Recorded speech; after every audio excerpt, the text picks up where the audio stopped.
প্রিয় শিক্ষার্থী স্নেহ এবং অভিভাবকদের সালাম জানিয়ে অনলাইন ভিত্তিক আজকের গণিত ক্লাস শুরু করতে যাচ্ছি। গণিত ক্লাসের প্রথমেই যেগুলো এর আগে অনেক পড়িয়েছি সেগুলো হয়তো তোমাদের স্মৃতি থেকে হারিয়ে গেছে কি না সেটা জন্য এগুলোকে আবার আমরা স্মরণ করে দিচ্ছি। প্রথমে এসে বানান করে লেখো বা কথায় লেখো। তাহলে এটাকে আমরা সমান চিহ্ন দিয়ে লিখতে পারি, আমি বারবার বলেছি, এবং একটা টান দিয়ে লিখতে পারবো, আমরা একটা হাইফেন দিয়ে লিখতে পারবো। এটা কীভাবে লিখব? এটা তিনটা সংখ্যা মিলে একত্রে বলতে হবে। এটা 555 আর তার বামের সংখ্যাটা 5, এটা বলবো 1000। তাহলে 5000, চন্দ্রবিন্দু আছে এখানে, 5 আলাদা, 1000 আলাদা, 5000, 555, 5555। এরপরটা হবে তোমার এরকম, এই 3 ঘর আলাদা, এটা আলাদা, এটা হচ্ছে 88। 88 কখনই বলা যাবে না, 88,000, 88,888,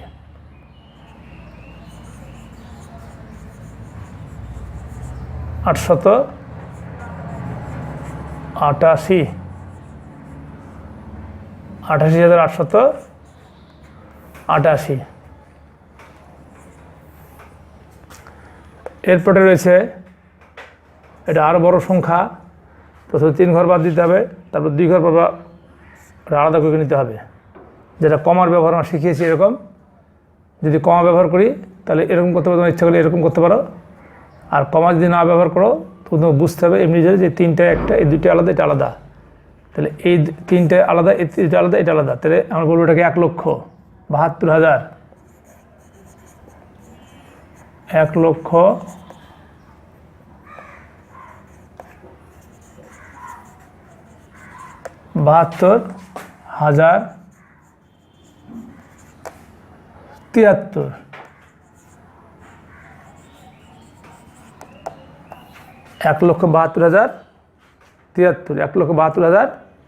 1,72,073। এটা হচ্ছে 80 টাকা 80 পয়সা, 80 টাকা 80 পয়সা, 80 টাকা 80 পয়সা। এরপরটা হচ্ছে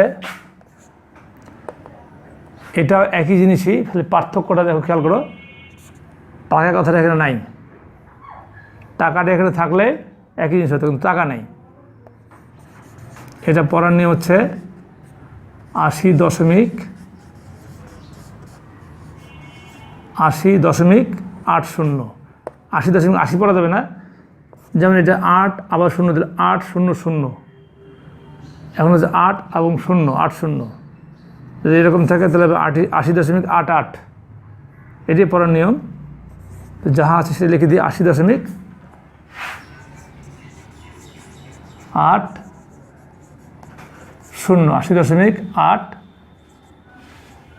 এটা 0 দন্তের মাঝে ফেলা। এই হলো তোমাদের বানান করে লেখা বা কথায় লেখা। লেখার পর রিভিশন দিতে হবে, কোথাও বাদ পড়লো কিনা। 5,555, 88,888, এবার 1,72,073, 80 টাকা 80 পয়সা, এই দশমিকের ডান পাশে একটু পয়সা, আর 80.80 বানান করে লেখা বা কথায় লেখা। এরপর হচ্ছে অঙ্কে লেখো। এটা আছে 25,035। আসলে এখানে যদি এভাবে লেখে তো সেটা নিজে একটা অজান্তে ভুল করে বসলো। সে ভুলটা হচ্ছে যে এখানে 535 2000 হয়ে গেল, 2535, 2535। এখানে লিখতে হবে 25,035। তাহলে 25 এখানে, আর এখানে 35 লিখতে গেলে এখানে শূন্য একটা লাগবে, অর্থাৎ এখানে একক দশক শতকের ঘর সৃজন করতে হবে বা সৃষ্টি করতে হবে। তাহলে একক দশক শতকের ঘর সৃষ্টি এখানে ছিল না, শতকের কথাটা বাদ ছিল এখানে 35, বলতে পারতে 135, 235, 335, 500, এই কথা বলা ছিল না, ওই জন্য শতকের ঘরটা শুরু দিতে হলো। এটি হলো 25,035। এরপরে 80,088, ঠিক একই জিনিসই 80,088, একটা ভুল হয়ে গেল। সেই ভুলটা কী হলো, এখানে দেখো শতকের ঘরটা নেই, বলতে পারতো 588, 388, 288, 188, যাই বলুক, এই শত কথাটা নাই, এই জন্য শতকের ঘরটা শূন্য হবে। এখন যদি আমরা একটু বোঝার চেষ্টা করি, দেখো এইটা হলো 88, এটা হলো 80,000, আর যদি কেউ এরকম করে যদি লেখে তাহলে হলো 8,088। যাই হোক, তাহলে আমাদের যখন বুঝতে পারবো তখন কিন্তু আমাদের এই পাশে লিখতে পারবো 80,088। আমার ঘর লাগবে কয়টা, শতকের ঘর 3টা, হাজারের ঘর 2টা, কারণ 80 লিখতে 2টা ঘর লাগে, তাহলে আমি 80 লিখলাম, আর শতকের 3টা ঘর লাগে, সেটা হচ্ছে 88 বলা আছে, তাহলে 0 এরপরে 88, এটা হলো 80,088। এরপর আছে তোমার হচ্ছে 1 লক্ষ, 1 লিখলাম, হাজারের ঘরে 0 দিলাম, অর্থাৎ কমা না দিলেও চলবে, আমার দিতে পারি, কিন্তু একটায় কমা দেবে, একটা কমা দেবে না, খারাপ দেখা যায়, ওই জন্য আমি কমা ব্যবহার করছি না। 1 লক্ষ, লক্ষের জন্য 1 লিখলাম, হাজারের 2টা ঘর আমি আলাদা করে নিলাম, এরপরে একক দশক শতকের 3 ঘর করে নিলাম। এখন পরে দেখো তোমরা, একক দশক শতক হাজার অযুত লক্ষ, 1 লক্ষ, এটি 1 লক্ষ।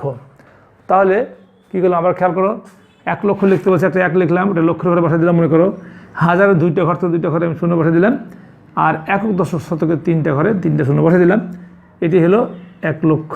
এটি হলো স্রেফ 1 লক্ষ, প্লেন 1 লক্ষ, এটা অন্য কোনো সংখ্যা নেই। এরপরটা দেখো, দেখি 3,25,000, তো 3 লক্ষ 3 লিখলাম, আর 25,000, এখানে 25 লিখলাম। এখন যদি আমি 83 তাহলে কি হবে, হয়ে গেল 325, এটা হলো 325, কিন্তু 3,25,000 লিখতে গিয়ে এই 3 লক্ষের জন্য 3 বসালাম, হাজারের ঘরে 25 বসাই দিলাম, আর একক দশক শতকের ঘরটা এখানে কোনো সংখ্যা বসাতে বলেনি, আমাকে 0 বসাই দিতে হবে, তাহলেই হবে 3,25,000, 3,25,000। এরপরে সর্বশেষ যেটা বানান করে অঙ্কে লেখা রয়েছে বা সংখ্যায় লেখা রয়েছে, সেটা 80 টাকা 80 পয়সা, অর্থাৎ টাকার ঘরে 2টা, পয়সার ঘরে 2টা সংখ্যা। পয়সার সাধারণত 2টা ঘরই হয়ে থাকে, 2টা ঘর এখানে আছে, আর টাকার ঘর তো অনেক হতে পারে, কখনো 80 টাকা, 880 টাকা, 8,880 টাকা, যাই হোক, এভাবে সংখ্যাটা বড় হবে। তো 80 টাকা 80 পয়সা বলাতে 80, এই 80, 80.80, এবং এখানে থাকবে টাকা, এটাই বানান করে লিখলে এইটা হবে 80 টাকা 80 পয়সা, 80 টাকা 80 পয়সা, এটাই বানান করে লিখলাম, এটা পাবো যে 80.80 টাকা, এটার মানে হচ্ছে 80 টাকা 80 পয়সা। 3 নম্বর অঙ্কটা মোটামুটি একটু ভিন্ন ধরনের। 1 হালি কলার দাম 9 টাকা, রহিম 100 টাকা নিয়ে বাজারে গিয়ে 28 টাকার চকলেট কিনলো। এখানে কলা, এখানে চকলেট বলা আছে। রহিম 100 টাকা বাজারে নিয়ে গিয়ে 28 টাকা চকলেট কিনলো, বাকি টাকা দিয়ে সে কত হালি কলা কিনতে পারবে? তার মানেটা হচ্ছে এখানে 100 থেকে 28 বাদ দিতে হবে, বাদ দিলে যে টাকা থাকবে সেই টাকা দিয়ে সে কলা কিনবে, এবং সেই টাকা কত হালি কিনতে পারবে, অর্থাৎ ওই টাকার মধ্যে কতটা 9 রয়েছে ততটা হালি তার কলা পাওয়া যাবে। যেহেতু 1 হালি কলার দাম 9 টাকা, তাহলে যে অবশিষ্ট টাকা থাকবে সেই টাকার মধ্যে কতবার 9 আছে, কতটি 9 আছে, যতবার 9 বা যতটি 9 তত হালি কলা পাওয়া যাবে। তাহলে আমরা বুঝতে পারছি যেখান থেকে যে মোট মাঠটা 100 টাকা নিয়ে বাজার গেল, সেই টাকা থেকে সে 28 টাকা দিয়ে খরচ করলো, 28 টাকা চকলেট কিনলো, তাহলে এই 100 টাকা থেকে 28 টাকা বাদ দিলে যে টাকাটা থাকবে সেই টাকাটা সে কলা কেনার কাজে ব্যবহার করে বা ব্যয় করে। তাহলে ওর ভিতরে কতটি 9 আছে, কী সংখ্যক 9 আছে, কতবার 9 আছে, তত হালি সে কলা কিনতে পারবে। তাহলে আমরা এখানে দেখতে পারি, যদি আমরা এটাকে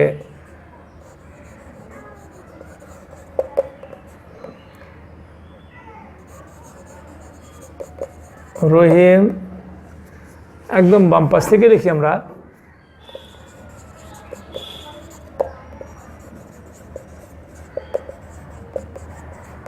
বাজারে নিয়ে গেল 100 টাকা।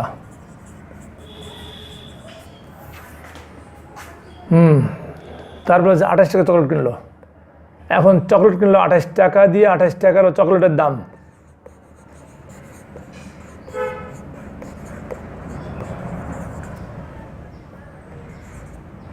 চকলেটের দাম 28 টাকা। বিয়োগ করলে 10 থেকে 8 বাদ দিলে 2, ওই যে 10 ধরলাম, এইখানকার একটা এখানে 3, 10 থেকে 3 বাদ দিলে 7, ওই একটা এখানে দিয়ে মিলে গেল। এই টাকাটা তার কাছে থাকলো। বাকি টাকা, অবশিষ্ট টাকা, রয়ে যাওয়া টাকা, থেকে যাওয়া টাকা, এই টাকাটাই থেকে গেল। এখন এই টাকা দিয়ে সে কী কাজ করলো? এই টাকা দিয়ে কী কাজ করলো? এখন যদি কেউ লেখে, এখন লেখে 72কে ভাগ করানো হয় তাও হবে, আর এমনিতেই যদি ভাগ করে তাও হবে। এখন হলে কমা দিতে হবে। 72কে ভাগ করি 9 দিয়ে, 7 না 9, তাহলে 8 নং 72, 8 নং 72। অতএব এই যে 9 আছে 72-এর মধ্যে 8 বার, তাহলে সে 8 হালি কলা কিনতে পারবে। অতএব সে 8 হালি কলা কিনতে পারবে।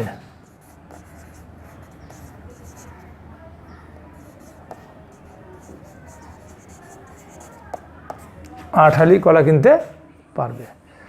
তাহলে তার কাছে যে টাকা থাকবে, সে টাকা ব্যবহার করে 8 হালি কলা কিনতে পারবে।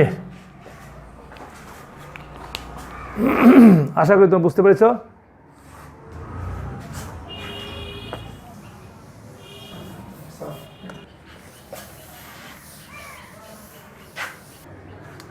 চার নম্বর অঙ্ক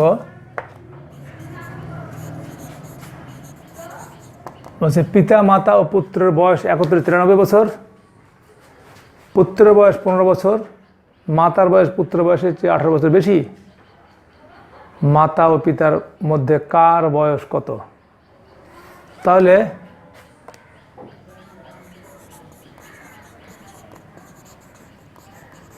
পুত্রের বয়স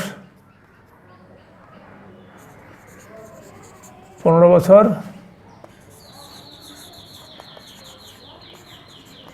মাতার বয়স 15 যোগ 18 কত হচ্ছে? 8 5 13 3 থেকে 1, 11 2 2 3 33 বছর।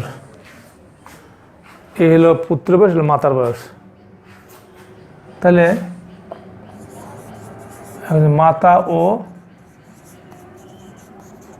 পুত্রের বা পুত্র মাতার বয়স, যেটা দেখো তুমি পুত্রের বয়স একত্রে লিখতে পারবো। দুইভাবে করা যায়। এটা যদি এখানে লিখতাম তাহলে একটা আনলে যোগ করতে পারতাম, তাই এই লাইন লিখতে হতো না। খেয়াল করো, একটু ভুলে যাচ্ছে। সেটা হলো 15 না লিখে যেহেতু মাতা আগে লিখছি, 33 যোগ 15, 33 যোগ 15। আর যদি পুত্র মাতা লিখি তাহলে 15 যোগ 33 কত হচ্ছে দেখো, 5 আর 3 যোগ করে 8, হাতে কিছু নেই, 1 আর 3 4। এই যে বয়স পেয়ে গেলাম মাতার বয়স। তাহলে পুত্রের বয়স পাওয়া গেল, ভুল হলো। পুত্রের বয়স পেলাম 15 বছর, মাতার বয়স পেলাম 33 বছর। মাতা ও পুত্রের বয়স একত্রে 48 বছর। এটা কেন বের করলাম? এটা বের করার কারণ কি? এটা বের করার কারণ হচ্ছে পিতার বয়স আমার প্রয়োজন। তো পিতার বয়স বের করতে গেলে মোট বয়স থেকে 2 জনের বয়স বাদ দিতে হবে। এটা মূলত 2 জনের বয়স একত্রে। তাহলে অতএব পিতার বয়স, এখন এই যে মোট 33 বছর আছে, 93 বছর আছে, এই 93 থেকে 48 বাদ দিতে হবে, যোগ করা যাবে না, তাহলেই পাবো আমরা পিতার বয়স। এরকম বিয়োগের ক্ষেত্রে তো কষ্ট হতে পারে তোমাদের, হয়তো এই 3 থেকে 8 বাদ দিতে পারছো না, সেক্ষেত্রে তোমাকে অন্যখানে রাফ করে নিতে পারো, তাইলেও হবে।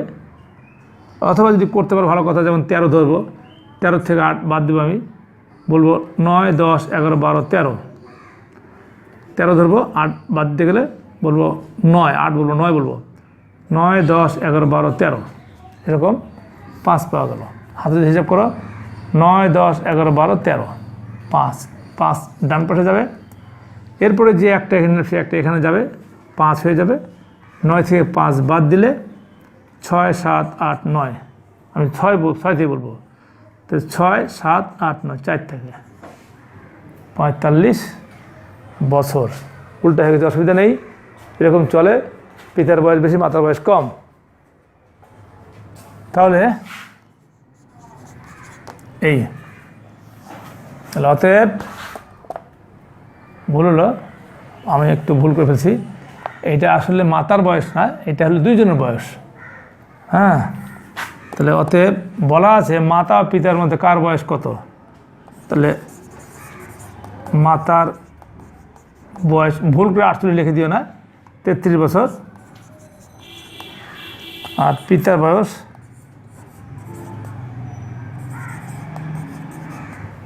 45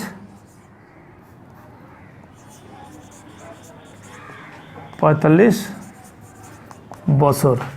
তাহলে মাতার বয়স 33 বছর, পিতার বয়স 45 বছর। এখানে বলছে কার বয়স কত, মানে মাতা এবং পিতার মধ্যে কার বয়স কত।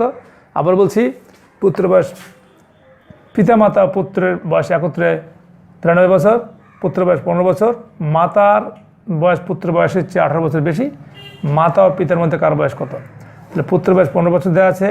এই হেল্প নিয়ে, এই সাহায্য নিয়ে এখান থেকে এর সঙ্গে 18 যদি যোগ করে দিই, তাহলে আমি পাবো মাতার বয়স, কারণ 18 বছর বেশি, তাহলে 15 যোগ 18, 33 বছর, এটা পাবো মাতার বয়স। থাক, এখন এই যে মাতার বয়স পেলাম, এখন আমার পিতার বয়স দরকার। তো এখানে পুত্রের বয়স দেওয়া আছে, মাতার বয়স দেওয়া আছে, এই দুটো বয়স যোগ করে যদি আমি এই মোট বয়স থেকে বাদ দিই, তাহলে পাবো আমি পিতার বয়স। এই জন্য লিখলাম মাতা ও পুত্র বয়স একত্রে, বা মাতা ও পুত্র বয়সের সমষ্টি, অথবা মাতা ও পুত্র বয়সের যোগফল, যাই লেখো সেটাই হবে। 33 যোগ 15 যোগ করলে পাওয়া যায় 48। এই যে 48 এক্সট্রার জন্য দেওয়ার কোনো প্রয়োজন নেই, আমি দিয়ে রাখলাম তো বোঝার জন্য। এই 48 হল দুইজনের বয়স, অর্থাৎ মাতা এবং পুত্রের বয়সের সমষ্টি 48 বছর। তাহলে আমার এখন এই দুইজনের বয়স যদি বাদ দিয়ে 3 জনের মোট বয়স থেকে, তাহলে আমি পাওয়া যাবো আরেকজনের বয়স, এবং সেই বয়স হচ্ছে পিতার বয়স। এই জন্য লিখলাম পিতার বয়স মোট 93 যে ছিল, 93 বিয়োগ 48, এই যে 48 সমান 45। এই 45 পাওয়া গেলো পিতার বয়স। তাহলে এইটা পাওয়া গেলো, এটা নয়, এইটা পাওয়া গেলো হচ্ছে পিতার বয়স, এটা হলো মাতার বয়স। মাঝখানে এটা তোমার লেখার কোনো প্রয়োজন নেই। অতএব মাতার বয়স 33 বছর, পিতার বয়স 45 বছর। এখন 100 টাকাকে এমন 2 ভাগে ভাগ করো যেন এক ভাগে 10 টাকা বেশি, অন্য ভাগে 10 টাকা কম হয়। এটা সোজা অঙ্ক, তোমরা করবে, আর না করতে পারলে আমাকে মোবাইলে তোমরা সবাই জিজ্ঞেস করে নেবে, দেখবো আমি কতজন তোমার মোবাইলে জিজ্ঞেস করো। এরকম করিয়েছি, যদি করতে পারো তো খুব ভালো কথা, করতে না পারলে আমাকে মোবাইলে তোমরা জিজ্ঞেস করবে, আমি দেখবো তোমরা কতজন মোবাইলে জিজ্ঞেস করো কীভাবে করতে হয়। আর যে মোবাইল নাম্বার দিতে হয় দিয়ে দেবো, তত সমস্যা নেই। যদি তোমরা চাও তো অবশ্যই কারোর কাছে মোবাইল নাম্বার আছে, তারা আমাকে জিজ্ঞেস করবে, যে কতজন জিজ্ঞেস করেছে আমি দেখব। এরপরে রাজু দোকানে গিয়ে 450 টাকার খরচ করে দোকানে গিয়ে 4টি 100 টাকার নোট ও 3টি 20 টাকার নোট দিল, সে কত টাকা ফেরত পাবে। এটাও কিন্তু খুব একটা কঠিন অঙ্ক নয়, বহুত করিয়েছি। এটা তোমাদের কাছে সহজ, মাত্র 2টো অঙ্ক দেওয়া হলো, তোমরা বাসায় প্র্যাকটিস করবে। হয়তো এটা একটু সমস্যা হতে পারে কারো কারো ক্ষেত্রে, তো আশা করি সমস্যা হবে না। যদি হয়ে যায় আমি করিয়ে দেবো। ওকে, তোমরা সবাই ভালো থাকো, সুস্থ থাকো, খোদা হাফেজ।